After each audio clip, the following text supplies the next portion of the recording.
Ele foi um guerreiro élfico que morreu e depois retornou. Será que Glorfindel reencarnou ou ressuscitou?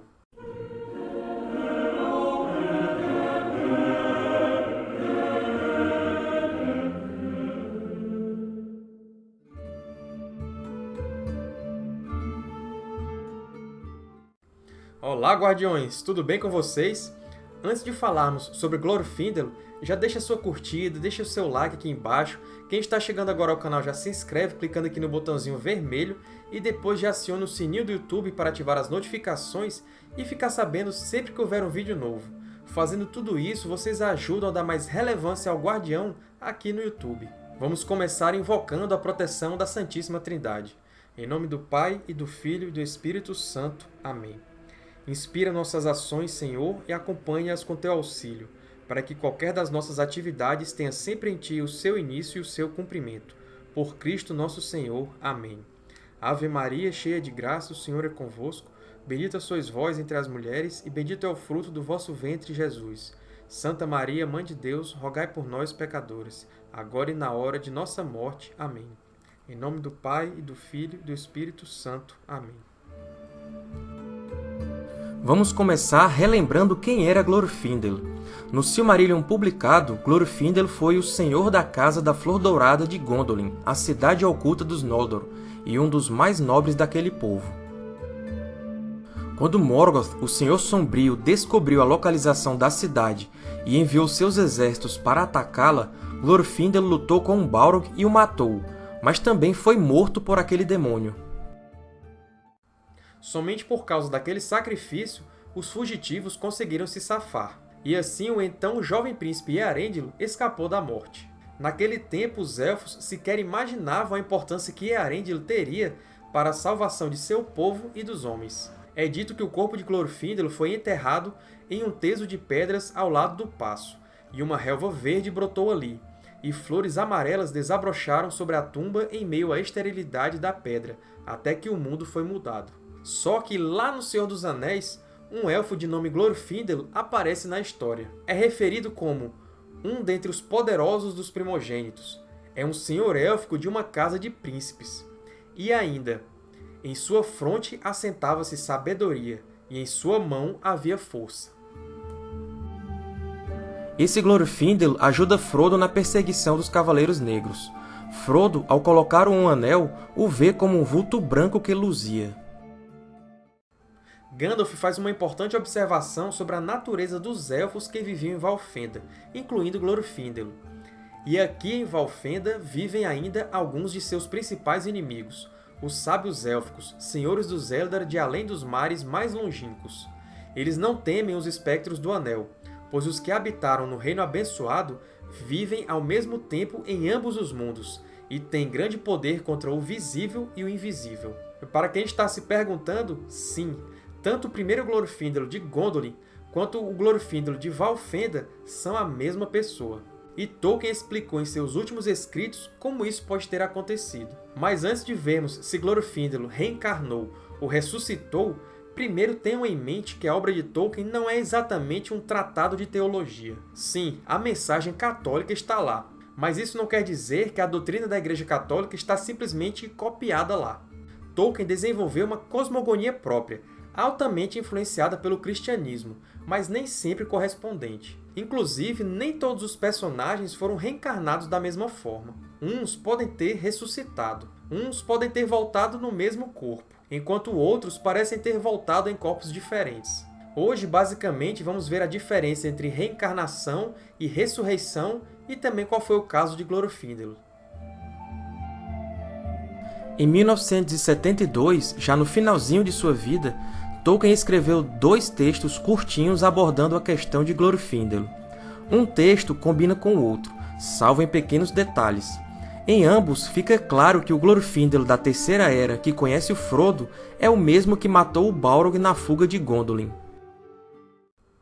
Antes de continuar com o conteúdo de hoje, vamos para o nosso momento de caridade aqui no Guardião Católico. Como faz parte da proposta do canal, todo mês eu indico uma pessoa ou instituição para ser ajudada, pois a caridade é uma parte imprescindível à nossa fé.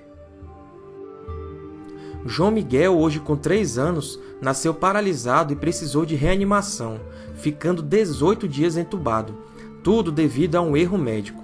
Ele é portador de paralisia cerebral do tipo quadriplegia espástica. Desde os primeiros dias de nascimento, apresenta episódios de crises convulsivas. Devido a esse diagnóstico, há muitas dificuldades que comprometem suas atividades diárias. Esta vaquinha é para dar a ele um tratamento médico, cuja primeira etapa consiste num procedimento cirúrgico que custa R$60 mil. Esse valor já foi atingido. No entanto, como eu falei, essa é só a primeira etapa. Então, ele continua precisando de nossa ajuda. Os links da vaquinha e os dados bancários estão aqui embaixo na descrição do vídeo. Então, continuando com o vídeo de hoje, vamos ver de que forma Tolkien explicou o retorno de Glorfindel. Então, de acordo com os registros, quando Glorfindel foi morto, seu espírito foi para Mandos para ser julgado. Ele permaneceria nos Salões da Espera até que Manwë o liberasse. Os Elfos estavam destinados a ter uma natureza imortal dentro dos limites da vida na Terra, e sua desincorporação era uma coisa altamente penosa. Ou seja, a imortalidade élfica significa que eles estavam atados a este mundo até o seu fim. Por isso que, mesmo quando seus corpos morriam, seus espíritos eram encaminhados para os Salões de Mandos. Era dever dos Valar, por comando de Eru Ilúvatar, restaurá-los caso fossem mortos, para encarnarem em vida caso desejassem. Isso não ocorria caso houvesse uma grave razão, se tivessem praticado feitos de grande mal ou ainda subsistisse alguma malícia contra qualquer pessoa dentre os viventes. O texto fala que o espírito era restaurado à vida encarnada caso desejasse. Quando eles eram reencarnados, poderiam permanecer em Valinor ou então partir para a Terra-média se a sua casa ainda estivesse lá. Até aqui, aparentemente, Glorfindel sofreu o processo de reencarnação e não ressurreição. Isso porque ele recebeu um novo corpo. Isso é característica da reencarnação. Aí alguns podem se perguntar, mas como Tolkien colocou reencarnação na história se ele era católico e a Igreja não aceita a reencarnação? Primeiro, como eu falei, Tolkien não escreveu um tratado teológico. Segundo, estamos falando de Elfos. Vamos lembrar que é um ser fantástico que tem uma natureza diferente. Os homens, na história tolkieniana, continuam não ligados a este mundo até o final, mas isso é assunto para um outro vídeo. De qualquer forma, Tolkien chegou a falar da reencarnação em suas cartas. Conversando com Peter Hastings, gerente da livraria Newman, que era uma livraria católica em Oxford, Tolkien chegou a lhe falar sobre a reencarnação dos Elfos. Hastings depois escreveu para Tolkien reclamando disso, e ele lhe falou: Deus não usou esse artifício em quaisquer das criações das quais temos conhecimento, e parece-me estar além da posição de um subcriador produzi-lo como algo realmente funcional, pois um subcriador, ao lidar com as relações entre criador e criado, deve usar aqueles meios que ele sabe que o criador já usou. Tolkien responde dizendo que ele e Hastings discordavam quanto à natureza da relação entre criação e subcriação. Tolkien faz então uma defesa da reencarnação élfica como uma expressão autêntica de subcriação.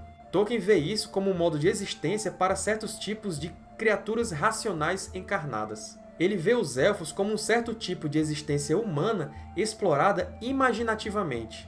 Temos que lembrar que dentro da mitologia do Tolkien, os Elfos estão presos ao destino do próprio mundo. Eles permanecem aqui enquanto o mundo existir. A reencarnação é, para eles, nada mais do que a continuidade dessa natureza. O anormal é eles morrerem. Portanto, a imortalidade élfica é limitada à própria continuidade do mundo. Quando o mundo cessar sua existência, aí também cessará a existência dos Elfos. Vamos ver o que diz o parágrafo 1013 do Catecismo da Igreja Católica.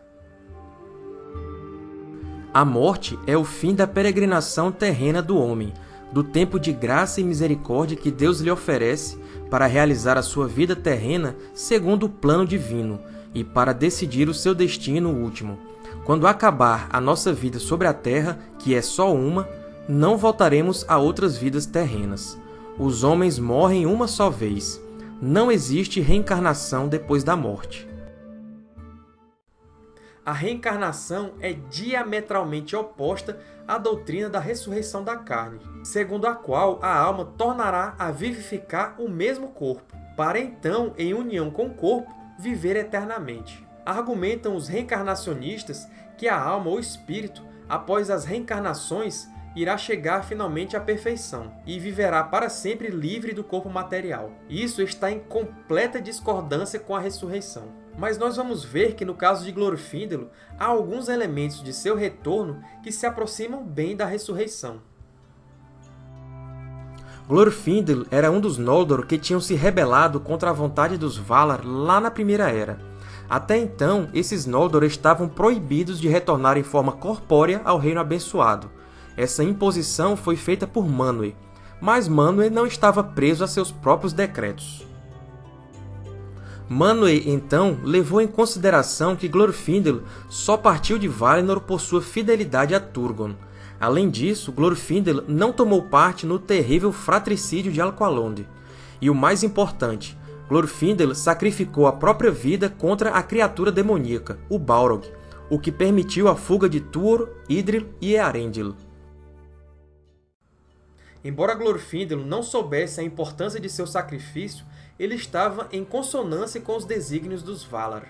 Por isso que, depois de purgada qualquer culpa que ele pudesse ter por ter participado da rebelião, ele foi liberado de Mandos e Manwë o restaurou. Isso significa que ele ganhou um novo corpo e foi permitido que vivesse no Reino Abençoado. Tolkien fala que ele ganhou novamente a inocência primitiva e a graça dos Valar. Vamos ver no Catecismo como é a questão da ressurreição, começando com o parágrafo 995. Ser testemunha de Cristo é ser testemunha da sua ressurreição. É ter comido e bebido com ele depois da sua ressurreição dos mortos. A esperança cristã na ressurreição é toda marcada pelos encontros com Cristo ressuscitado. Nós ressuscitaremos como ele, com ele e por ele. Essa é a fé católica. Todos nós seremos ressuscitados assim como Cristo foi. Prestem atenção aos parágrafos que eu vou ler agora, pois eles trazem as características da ressurreição para nós. Em seguida, eu vou mostrar algumas passagens sobre o Glorfíndelo que mostram como tem alguns aspectos parecidos. O que é ressuscitar? Na morte, separação da alma e do corpo, o corpo do homem cai na corrupção, enquanto a sua alma vai ao encontro de Deus, embora ficando à espera de se reunir ao seu corpo glorificado. Deus, na sua onipotência, restituirá definitivamente a vida incorruptível aos nossos corpos, unindo-os às nossas almas pela virtude da ressurreição de Jesus. Quem ressuscitará? Todos os homens que tiverem morrido, os que tiverem praticado o bem para uma ressurreição de vida e os que tiverem praticado o mal para uma ressurreição de condenação. Como? Cristo ressuscitou com seu próprio corpo. Vede as minhas mãos e os meus pés, sou eu mesmo. Mas não regressou a uma vida terrena. De igual modo, nele, todos ressuscitarão com seu próprio corpo, com o corpo que agora tem. Mas esse corpo será transformado em corpo glorioso, em corpo espiritual. Alguém poderia perguntar, como ressuscitam os mortos? Com que espécie de corpo voltam eles? Insensato! O que tu semeias não volta à vida sem morrer, e o que semeias não é o corpo que há de vir, é um simples grão. O que é semeado sujeito à corrupção ressuscita incorruptível. Os mortos ressuscitarão incorruptíveis. É de fato necessário que este ser corruptível se revista de incorruptibilidade, que este ser mortal se revista de imortalidade. Então temos que, para nós, nossa alma vai ao encontro de Deus e fica esperando pelo encontro com o corpo glorificado. O corpo glorificado é o mesmo corpo que tínhamos antes, porém mudado. Glorfíndelo não foi direto para Eru Ilúvatar, porque os Elfos iam para os Salões de Mandos. E quando ele voltou, ele recebeu um novo corpo, e não o antigo de forma glorificada. E mais, Deus restituirá a vida incorruptível aos nossos corpos. Glorfíndelo não recebeu um corpo incorruptível. Ele voltou a estar sujeito às circunstâncias terrenas. Podemos ver que todos obrigatoriamente ressuscitarão, seja para a vida eterna, seja para a condenação eterna. Quanto aos Elfos, era dever dos Valar restaurá-los caso eles desejassem. podendo apenas essa restauração ser adiada caso o elfo tivesse praticado feitos malignos. Assim como Cristo ressuscitou em seu próprio corpo, porém glorificado, também acontecerá com todos nós. Glorfíndelo, como eu falei, retornou num corpo novo e corruptível.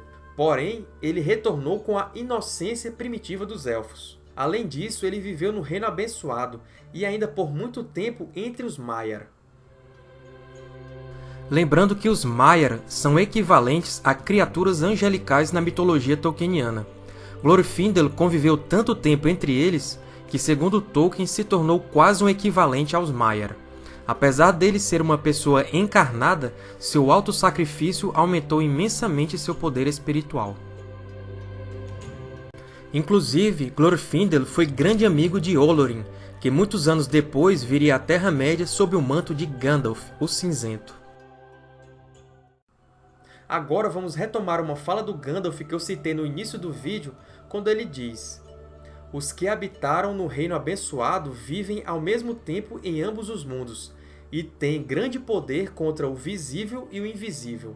É como se Glorfíndel não pertencesse apenas a este mundo. Quando Frodo coloca um anel no dedo, ele é capaz de observar também as coisas do outro mundo. E a forma que ele enxerga Glorfíndel é enigmática. Um vulto branco que luzia e não se apagava como os outros. E Gandalf diz que, por um momento você o viu como ele é do outro lado. Simbolicamente é uma imagem forte. Glorfíndel vivia entre dois mundos e era uma figura branca que emanava luz no invisível. Ele passou por uma reencarnação, mas a descrição é quase como se ele tivesse um corpo glorificado. Quase. Em resumo, Tolkien não aplicou a Glorfíndel a ressurreição como é o dogma cristão, mas também não fez dele um exemplo de reencarnação como os reencarnacionistas acreditam. Era um caso peculiar e diferente, mas que ainda assim nos dá algumas lições. O autossacrifício como forma de redenção, e mais, um sacrifício sem esperar um favor especial por isso. É sinal de humildade. A vida no Reino Abençoado e a convivência com os anjos. Isso é o céu na terra. Os santos nos ensinaram que a Sagrada Eucaristia é isso. A missa revela uma antecipação do que viveremos na vida eterna. Se o Espírito daquele que ressuscitou Jesus dos mortos habita em vós, ele que ressuscitou Jesus Cristo dos mortos também dará a vida aos vossos corpos mortais, pelo seu Espírito que habita em vós. Não é grande coisa crer que Jesus morreu. Também os pagãos o creem. Também os judeus e os condenados. Todos o creem, mas a coisa realmente grande é crer que ressuscitou. A fé dos cristãos é a ressurreição de Cristo. Então é isso, pessoal. Hoje nós tentamos enquadrar a situação do retorno de Glorfíndel ao mundo dos vivos. Além disso, vimos algumas características da ressurreição segundo a doutrina da Igreja e como viveremos esse dogma. Antes da despedida final, vamos encerrar invocando a proteção do nosso Pai Criador. Pai nosso que estais no céu, santificado seja o vosso nome. Venha a nós o vosso reino, seja feita a vossa vontade, assim na terra como no céu. O pão nosso de cada dia nos dai hoje. Perdoai as nossas ofensas, assim como nós perdoamos a quem nos tem ofendido. Não nos deixeis cair em tentação, mas livrai-nos do mal. Amém. Louvado seja nosso Senhor Jesus Cristo, para sempre seja louvado, e sua Mãe Maria Santíssima. São Pedro, rogai por nós. São Paulo, rogai por nós. São Judas Tadeu, rogai por nós. São João, rogai por nós. São Matias, rogai por nós. Santo Estevão, rogai por nós. São João Paulo II, rogai por nós. São Padre Pio de Petreutina, rogai por nós. São Francisco de Assis, rogai por nós. Glória ao Pai, ao Filho e ao Espírito Santo, como era no princípio, agora e sempre. Amém. Em nome do Pai, do Filho e do Espírito Santo. Amém. Eu espero que vocês tenham gostado desse vídeo. Então, quem esqueceu de curtir, deixa seu like aqui embaixo. Quem esqueceu de se inscrever, se inscreve. Toca no sininho e não perca mais nada. Sigam o perfil O Guardião Católico no Instagram para acompanhar um conteúdo extra ao que temos aqui no YouTube. Ajude o Guardião Católico a crescer divulgando os nossos vídeos e mostrando para os amigos. É sempre um prazer falar de Tolkien e da Igreja com vocês. Então, até o próximo vídeo e um abraço!